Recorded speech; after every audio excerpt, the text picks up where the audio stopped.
Hello student, कैसे हैं आप सभी लोग। आई होप आप लोग अच्छे होंगे, पढ़ाई कर रहे होंगे। तो फ्रेंड्स, हमारा स्टडी में आप सभी का स्वागत है। तो फ्रेंड्स, आज की इस वीडियो में हम अध्याय 6 देखेंगे, जो कि अध्याय का नाम है रेखाएं और कोण। तो फ्रेंड्स, इसमें प्रश्नावली को करने से पहले हम रेखाएं और कोण के बारे में थोड़ा समझ लेते हैं। तो फ्रेंड्स, इसके पहले हमने 5 चैप्टर तक कंप्लीट करा दिया है। अगर आपने नहीं देखा है तो आप चैनल के प्लेलिस्ट में जाकर आप इसके पहले की पूरी वीडियो देख सकते हैं। तो चलिए फ्रेंड्स, वीडियो को स्टार्ट करते हैं। तो इसमें दिया गया है रेखाएं और कोण। तो फ्रेंड्स, यहाँ पर हम सबसे पहले रेखाएं के बारे में समझेंगे, उसके बाद कोण के बारे में।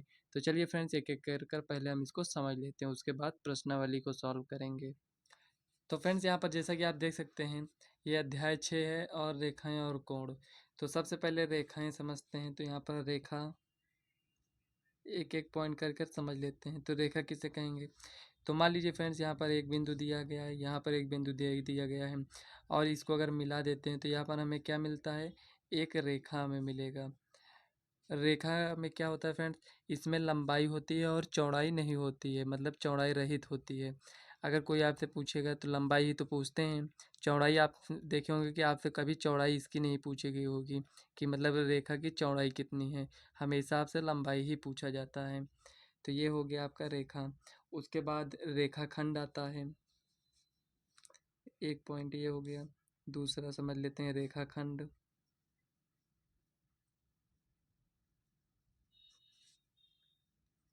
तो फ्रेंड्स, रेखाखंड किसे कहेंगे। तो मान लीजिए कोई रेखा ऐसे खींच दिया गया है, ये कोई रेखाखंड है, सॉरी फ्रेंड्स, ये रेखा है, मान लीजिए पी क्यू रेखा है। अगर इसी रेखा पर हम दो बिंदु ले लेते हैं, ए बी, तो ये क्या है, ये आपका ए बी रेखाखंड हो जाएगा। ये यहाँ से यहाँ तक, ये इतना आपका रेखाखंड हो जाएगा। ये पी क्यू तो आपकी पूरी रेखा हो गई, और ये जो ए बी होगा, इस रेखा का ये रेखाखंड हो जाएगा। ए बी क्या है, यहाँ पर रेखाखंड है आपका। तीसरा है फ्रेंड्स संरेख। तो संरेख किसे कहेंगे।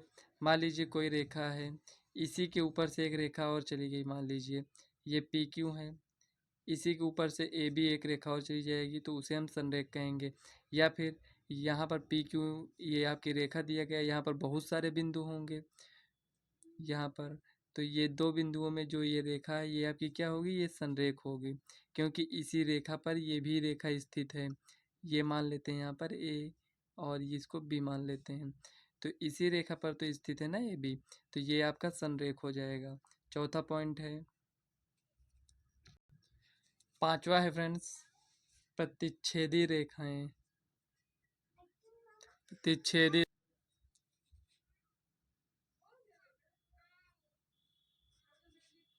प्रतिच्छेदी रेखा। तो फ्रेंड्स, यहाँ पर सॉरी फ्रेंड्स, यहाँ पर प्रतिच्छेदी रेखा किसे कहेंगे। तो मान लीजिए कोई दो रेखाएं हैं। देखिए यहाँ पर मान लीजिए दो रेखाएं हैं, एक दूसरे को किसी न किसी बिंदु पर प्रतिच्छेद करें। मान लीजिए ये ओ बिंदु पर। तो यहाँ पर देखिए दो रेखाएं हैं, एक इनका प्रतिच्छेद बिंदु कौन सा है, ओ है, तो ये आपका उभयनिष्ठ बिंदु हो गया। तो ये आपकी प्रतिच्छेदी रेखाएं कहते हैं इसको। उसके बाद समांतर रेखा।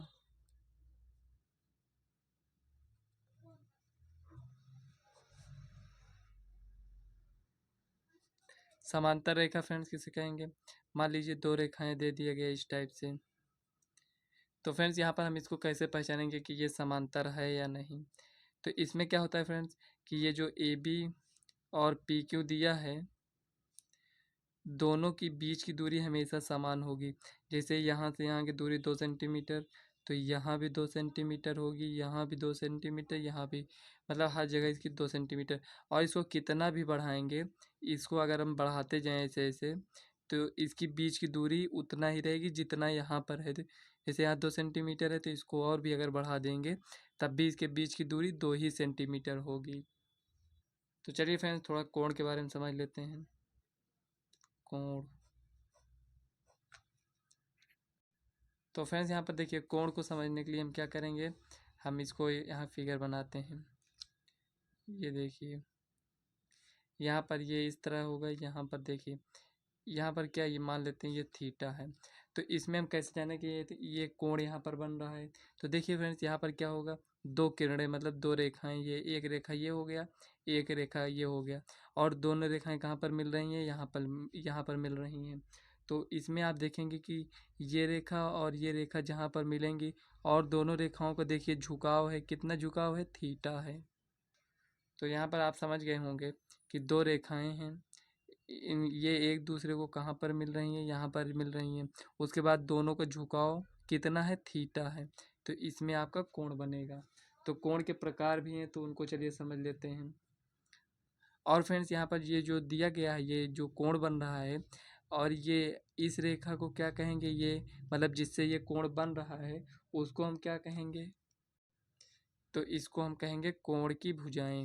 मतलब ये है और ये, अगर इसको नेम दे देते हैं पी क्यू आर, मतलब पी क्यू और क्यू आर को क्या, कोण की भुजाएं हैं। पी क्यू और क्यू आर कोण की भुजाएं हैं, ये हो गया। तो फ्रेंड्स ये अगर समझ में आ गया हो तो यहाँ पर कोण के प्रकार थोड़ा समझ लेते हैं। कोण के प्रकार, कोण के प्रकार कितने होते हैं। पहला है न्यून कोण, जिसे इंग्लिश में कहते हैं एक्यूट एंगल। एक्यूट एंगल,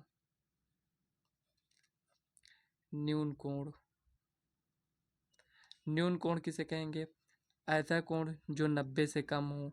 मान लेते हैं ये यहाँ पर इस टाइप से है, पी क्यू आर यस। अगर हम इस कोण को देखें यहाँ पर, अगर हम देखें यहाँ पर मतलब R Q S, angle R Q S कितना है, थीटा है। यहाँ पर मान लेते हैं ये थीटा है। तो थीटा ये 90 से कम है। तो जो आपका न्यून कोण होता है वो हमेशा 90 से कम होगा। इसके बाद देखिए फ्रेंड सम कोण है।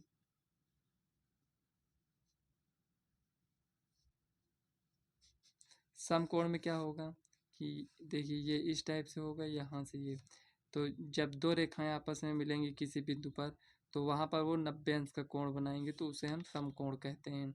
यहाँ पर देखिए कितने अंश का कोण बन रहा है, P Q are, angle P Q are बराबर 90।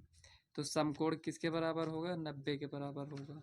उसके बाद आपका है थोड़ा और, इससे 90 से अधिक लेंगे तो वो आपका हो जाएगा अधिक कोण।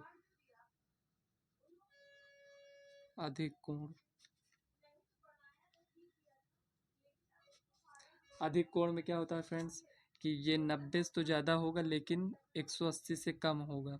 एग्जाम्पल से अगर आप समझना चाहते हैं तो यहाँ पर ऐसे आप समझ सकते हैं, इस टाइप से मान लीजिए ये कोण ले लिया गया। अब देखिए यहाँ से अगर हम देखें, थोड़ा ये समझने के लिए बना रहे हैं। देखिए यहाँ से ये कितना था, 90 था, ये थोड़ा और ज़्यादा हो गया, मतलब कि 90 से ज़्यादा हो गया। तो यहाँ पर मान लेते हैं ये ए बी सी, इसको इसे केवल समझने के लिए बनाए हैं। ये 90 यहाँ तक था, इसे थोड़ा और झुका दिए हैं तो 90 से अधिक हो गया। तो ये कौन सा कोण है आपका, अधिक कोण है। कहने का मतलब ये हुआ कि ऐसा कोण, ऐसा कोण जो 90 से अधिक हो, अधिक हो,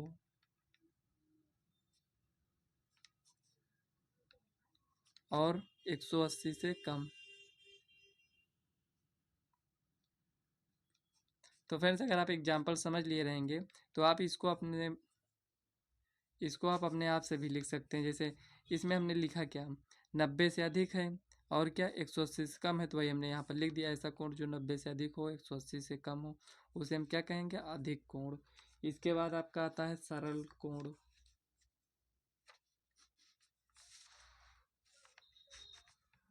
देखिए सरल कोण को समझने के लिए क्या करेंगे, सरल कोण, सरल कोण को एक और नाम से जानते हैं जिसे हम कहते हैं ऋजु कोण। ऋजु कोण, इसमें क्या होता है फ्रेंड्स, इसमें आपके एक सीधी रेखा दिया रहेगा। तो यहाँ पर देखिए ये कितने अंश का कोण बनेगा, यहाँ पर ये 180 अंश का कोण बनेगा। तो ये हम यहाँ पर लिख सकते हैं, ऐसा कोण जिसमें 180 अंश का कोण बने उसे हम ऋजुकोण या सरल कोण कहते हैं। यहाँ पर आप लिख सकते हैं 180 अंश, ये हो गया। उसके बाद आपका आता है वृहद कोण।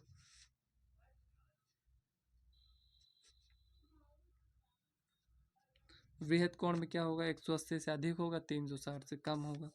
वो आपका इस तरह बनेगा, देखिए इस टाइप से, ये ऐसे, यहाँ से ये बनेगा, ये इतना। देखिए अगर इसको हम सीधा ऐसे से मिला देते हैं तो यहाँ तक तो ये 180 बना। अब इसको थोड़ा सा आगे बढ़ा दिए तो 180 से ज़्यादा हो गया। तो लिखना चाहते हैं तो आप यहाँ पर लिख सकते हैं, ऐसा कोण जो 180 से अधिक हो और 360 से कम हो उसे हम वृहद कोण कहते हैं। आप इस टाइप से लिख सकते हैं। अगर इसका आप एक नाम और जानना चाहते हैं तो इसे हम कहते हैं प्रतिवर्ती कोण। प्रतिवर्ती कोण किसे कहेंगे, जो 180 से अधिक हो, 360 से छोटा हो, मतलब इसी का नेम है। चाहे इसे आप वृहद कोण कहें या प्रतिवर्ती कोण भी आप कह सकते हैं। और फ्रेंड्स अगर अलग से आपको समझना हो तो कोणों का समद्विभाजक किसे कहेंगे। मान लीजिए फ्रेंड्स यहाँ पर कोई कोण है, इस टाइप से दे दिया गया और यहाँ पर ये इस टाइप से ऐसे है, यहाँ पर ये कोण बन रहा है, यहाँ पर ये मान लेते हैं ये θ1 है, ये θ2 है। अगर इसमें कह रहा है कोणों का समद्विभाजक, सम मतलब दो, सम मतलब बराबर, द्वि मतलब दो, भाजक मतलब विभाजित करता है, तो यहाँ पर लिखेंगे ए बी सी डी। देखिए अगर इस टाइप से दिया हो कि कोई, ये मान लीजिए ए बी डी कोई कोण है ये इससे, तो यहाँ पर ए बी डी कोई कोण है, उसमें एक रेखा कौन सी है, बी सी, जो क्या करती है, इस कोण को मतलब ए बी डी को समद्विभाजित करती है। कौन सी रेखा, बी सी रेखा समद्विभाजित करती है। तो समद्विभाजित में क्या होगा, ये जो θ1 है θ2 दोनों बराबर होंगे। अगर इसको आप लिखना चाहते हैं तो यहाँ पर लिख सकते हैं कोणों का समद्विभाजक का समद्विभाजक।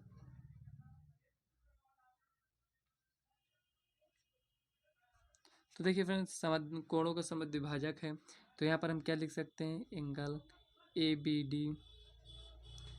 देखिए एंगल ए बी डी बराबर क्या लिख सकते हैं, एंगल ए बी सी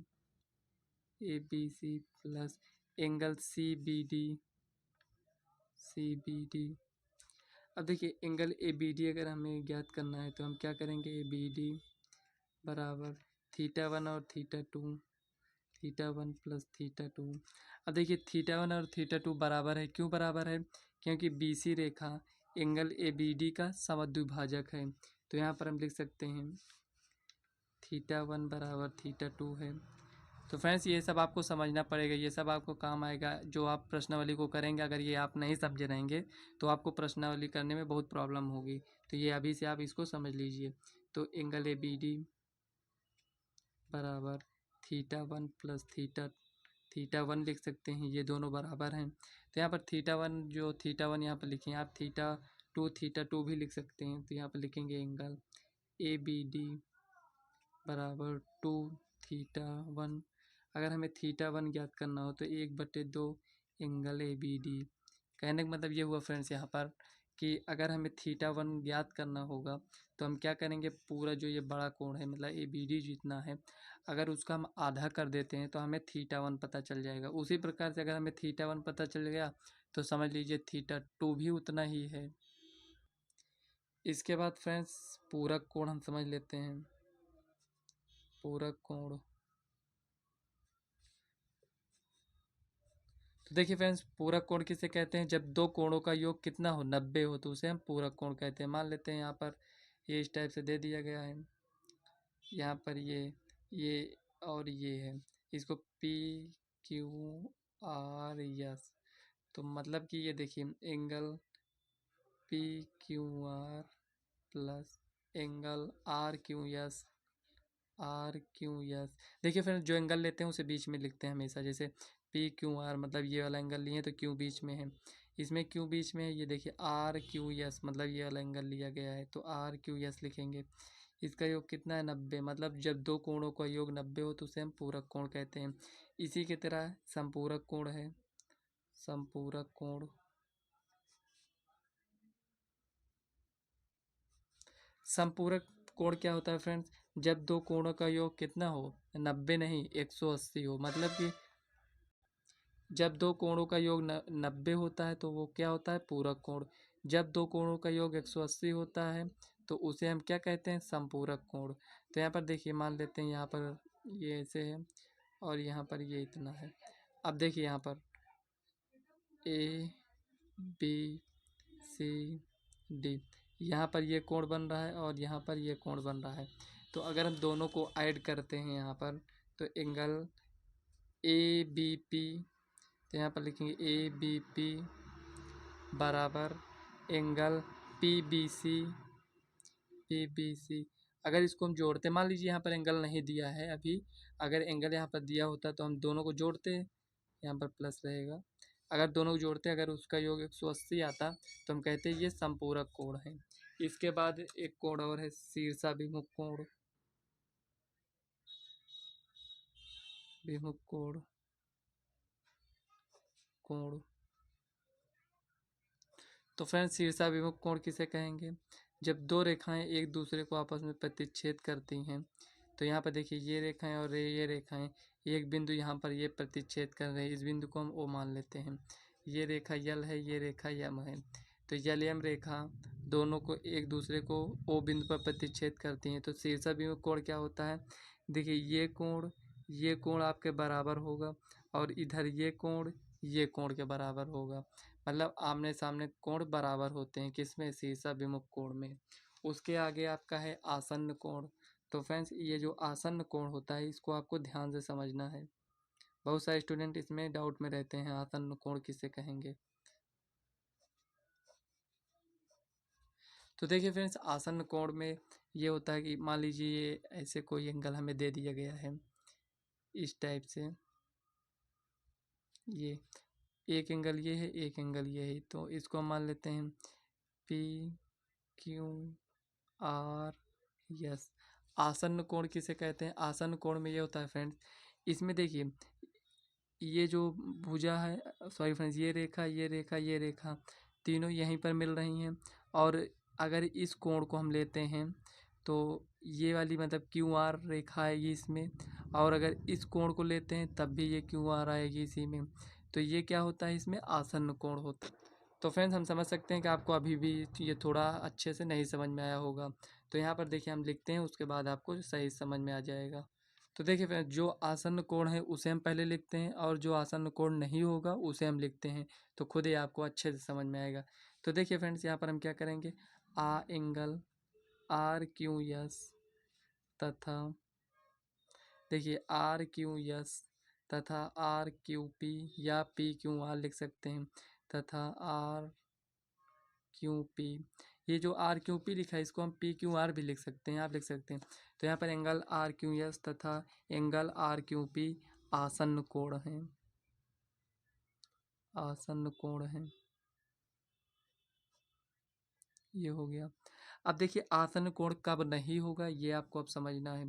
तो यहाँ पर ये समझिए, अगर हम ले लें एंगल पी क्यू एस तथा देखिए एंगल पी क्यू एस क्या है, एंगल पी क्यू एस मतलब पूरा, और angle P Q are, angle P Q are कहें या आर क्यू पी, तो यहीं पर आर क्यू पी ही लिख देते हैं। पी क्यू एस तथा आर क्यू पी आसन्न कोण नहीं है। अब आप सोच रहे होंगे क्यों नहीं है, तो चलिए कारण उसको जान लेते हैं। यहाँ पर लिखेंगे आसन्न कोण नहीं है। तो फ्रेंड्स, ये है क्यों है नहीं समझ में आया होगा, ये नहीं है क्यों नहीं है ये नहीं समझ में आया होगा। तो चलिए यहाँ पर हम समझते हैं। देखिए फ्रेंड्स, इसको आसन्न कोण कब कहेंगे, जब दोनों कोणों का एक ही शीर्ष हो। तो यहाँ पर देख सकते हैं, यहाँ पर एक ही शीर्ष है। एक कंडीशन हमें मिल गया कि एक ही शीर्ष है, और एक और कंडीशन क्या है, दोनों कोणों का उभयनिष्ठ भुजा होनी चाहिए, जो कि अभी हमने आपको पहले ही बता दिया था। तो यहाँ पर देखिए, इस कोण का ये वाला कोण और इस कोण का ये वाले कोण का ये क्या है, भुजा, उभयनिष्ठ भुजा है। तो उभयनिष्ठ भुजा होनी चाहिए दोनों कोणों का, और ये दोनों कोणों का शीर्ष एक ही होना चाहिए। और फ्रेंड्स, इसमें तीसरा कंडीशन क्या है, इसमें आपको ये समझना है कि दोनों कोणों की मतलब ये जो कोण है, ये जो दो कोण है, मतलब ये कोण, इसमें ये भुजा मतलब क्यू एस और क्यू पी उभयनिष्ठ भुजा के दोनों ओर स्थित होने चाहिए। मतलब कि ये आपका क्या है, उभयनिष्ठ भुजा है। ये भुजा उभयनिष्ठ भुजा के इस ओर भी है और उभयनिष्ठ भुजा के इस तरफ भी है, मतलब ये होना चाहिए। तो यहाँ पर हमें 3 कंडीशन क्या मिला है कि जब ये आसन्न कोण होंगे तो यहाँ पर इसका शीर्ष एक ही होना चाहिए और एक उभयनिष्ठ भुजा होनी चाहिए। उसके बाद जो उभयनिष्ठ भुजा है उसमें जो 2 कोण बन रहे हैं, ये उभयनिष्ठ भुजा के इस तरफ और उभयनिष्ठ भुजा के इस तरफ भी भुजा होनी चाहिए। मतलब जैसे इसमें QS दिया गया और QP दिया गया है। अब ये तो समझ में आ गया होगा आपको। इसके बाद इसको समझ लेते हैं कि ये क्यों नहीं है। तो यहाँ पर आपको ये समझना है, देखिए PQS लिए, यहाँ पर ये एंगल PQS मतलब पूरा आ गया, तथा एंगल RQP मतलब RQP ये हो गया। तो क्या यहाँ पर आपको कोई भुजा कॉमन दिख रही है, मतलब उभयनिष्ठ दिख रही है? आप कहेंगे नहीं। तो अगर आपसे पूछें तो आप कहेंगे नहीं, ऐसा नहीं है। यहाँ पर देखिए QP यहाँ पर भी है। ये भुजा क्या है, उभयनिष्ठ ही तो है ना, दोनों में आ रहा है। लेकिन जब ये उभयनिष्ठ भुजा है, आपने मान लिया कि हाँ ये तो है, दोनों में आ रहा है, लेकिन क्या इसके दोनों ओर भुजाएं हैं जिसमें ये कोण बन रहा है? नहीं है। जैसे इसमें था, ये देखिए, इसमें ये था और ये था, लेकिन इसमें क्या, जो उभयनिष्ठ भुजा के इस ओर ये एक भुजा है, लेकिन उभयनिष्ठ भुजा की इस ओर आपको भुजा दिख रही है? नहीं दिख रहा है। तो इसलिए ये आपका आसन्न कोण नहीं होगा। तो फ्रेंड्स, हम आशा करते हैं आपको ये समझ में आ गया होगा। हमने बहुत ज़्यादा डिटेल से बताने का प्रयास किया है, क्योंकि बहुत सारे स्टूडेंट इसमें डाउट में रहते हैं। इसके बाद फ्रेंड्स है रैखिक युग्म।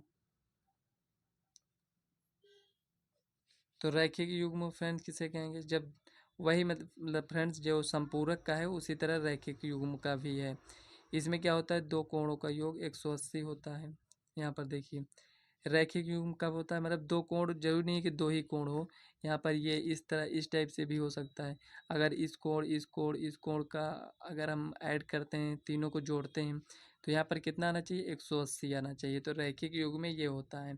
लेकिन संपूरक में क्या होता है, 2 कोणों का योग 180 आना चाहिए। इसमें क्या है, ये इस कोण को अगर जोड़ेंगे तो यहाँ पर कितना आना चाहिए, 180 आना चाहिए। या फिर ऐसे भी समझ लीजिए कि यहाँ पर ये कितना है, 180 है। यहाँ पर अगर इसको पूरा मिला देते हैं तो ये क्या बन जाता है, ये आपका 180 कितना हो गया, 360 हो जाता है। तो चलिए फ्रेंड्स, हम प्रश्नावली 6.1 की पहले क्वेश्चन को सॉल्व करने का प्रयास करते हैं। तो यहाँ पर देखिए फ्रेंड्स, ये जो दिया गया है इसको आप लोग ध्यान से समझिएगा। इसमें देखिए चित्र तो बना ही है। इसमें कह रहा है आकृति 6.13 में रेखाएं ए बी और सी डी ओ बिंदु पर प्रतिच्छेद करते हैं। देखिए, ए बी और सी डी ओ बिंदु पर प्रतिच्छेद करते हैं। यदि angle A O C plus angle B O E, मतलब बी ओ ई का योग, मतलब दोनों का योग कितना है, 70। मतलब इस एंगल को और इस एंगल को ऐड करते हैं तो कितना आता है, 70 आता है। और दिया गया एंगल बी ओ डी, मतलब बी ओ डी ये इतना दिया गया है, 40। तो हमें क्या ज्ञात करना है, एंगल बी ओ ई और प्रतिवर्ती कोण सी ओ ई ज्ञात करना है हमें। तो देखिए फ्रेंड्स, यहाँ पर हमने फिगर बना लिया है। इसमें जो दिया गया है बुक में उसे हम पहले यहाँ पर लिख लेते हैं, उसके बाद क्वेश्चन को सॉल्व करते हैं। तो देखिए फ्रेंड्स, यहाँ पर हमने क्वेश्चन को नोट कर लिया है। दिया है ए बी तथा सी डी रेखाएं परस्पर बिंदु ओ पर प्रतिच्छेद करती हैं, और इसमें कोण आपका दिया गया है angle A O C plus angle B O E 70 है, और एंगल बी ओ डी 40 दिया है। हमें ज्ञात क्या करना है, एंगल बी ओ ई, मतलब कि ये यहाँ पर देखिए बी ओ ई, हमें इसको ज्ञात करना है, और सी ओ ई इसको ज्ञात करना है, मतलब इन दोनों कोणों को ज्ञात करना है। तो फ्रेंड्स, इसको ज्ञात करने के लिए हमें क्या करना पड़ेगा, ये समझिए। तो यहाँ पर देखिए, आपको थोड़ा समझना है। इसमें इसमें दिया गया है बी ओ डी कितना दिया गया है, 40। क्या जब ये 40 है तो क्या ये 40 होगा, आप बताइए। आप कहेंगे हाँ, क्यों बराबर होगा। अभी हमने आपको बताया था, जब 2 रेखाएं एक दूसरे को प्रतिच्छेद करती हैं तो उसमें क्या होता है, शीर्षाभिमुख कोण बराबर होते हैं। तो ये 2 रेखाएं एक दूसरे को प्रतिच्छेद कर रही हैं, मतलब सी डी और ए बी एक दूसरे को प्रतिच्छेद कर रही हैं। तो यहाँ पर आपका शीर्षाभिमुख कोण बनेगा। तो ये 40 है तो ये भी 40 होगा। जब ये 40 है, मतलब कि ए ओ सी, यहाँ पर देखिए ए ओ सी जब 40 है तो हमें बी ओ ई मिल जाएगा। बी ओ ई कैसे मिलेगा, कि जब हमें ये 40 पता चल गया तो इसको इधर लेकर आएंगे, 70 में से 40 जाएगा 30। तो जब हमें BOE मिल गया, ये BOE मिल गया और हमें क्या मिल गया, ये मिल गया, तो इसको हम ज्ञात कर सकते हैं। तो चलिए फ्रेंड्स इसको हम सॉल्व कर लेते हैं पहले। तो यहाँ पर लिखेंगे हल।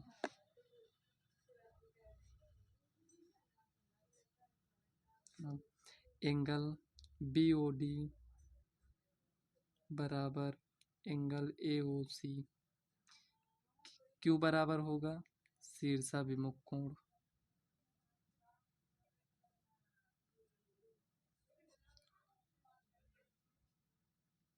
समझ में आया। अब देखिए ये बराबर है, BOD दिया गया है 40, एंगल AOC ये हो गया। अब देखिए यहाँ पर क्या करेंगे, इसको हम समीकरण 1 मान लेते हैं। तो समीकरण 1 में मान रखने पर लिखेंगे समीकरण 1 में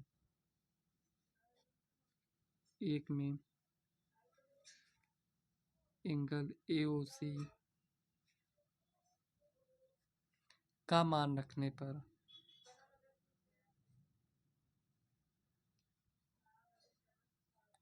अब देखिए इसमें अगर मान रखते हैं तो यहाँ पर एंगल AOC, पहले इसको नोट कर लेते हैं, angle AOC plus angle BOE equal to कितना है 70। अब देखिए AOC 40 है प्लस एंगल BOE बराबर 70। अब देखिए एंगल BOE बराबर 70 माइनस 40 इक्वल टू 30। अब देखिए एंगल BOE हमारे पास कितना आया, 30 आया। हमें इसी को ज्ञात करना था, लेकिन हमें COE भी ज्ञात करना है। देखिए फ्रेंड्स यहाँ पर COE ज्ञात करने के लिए हम क्या करेंगे, मतलब COE अगर हमें ज्ञात करना है तो आप देख सकते हैं कि ये जो AB एक सीधी रेखा है, तो इस पर कितने कोण बनेगा, 180 अंश का बनेगा। हमें ये भी पता है, ये भी पता है, तो इसको हम ज्ञात कर सकते हैं। तो यहाँ पर AB एक सीधी रेखा है,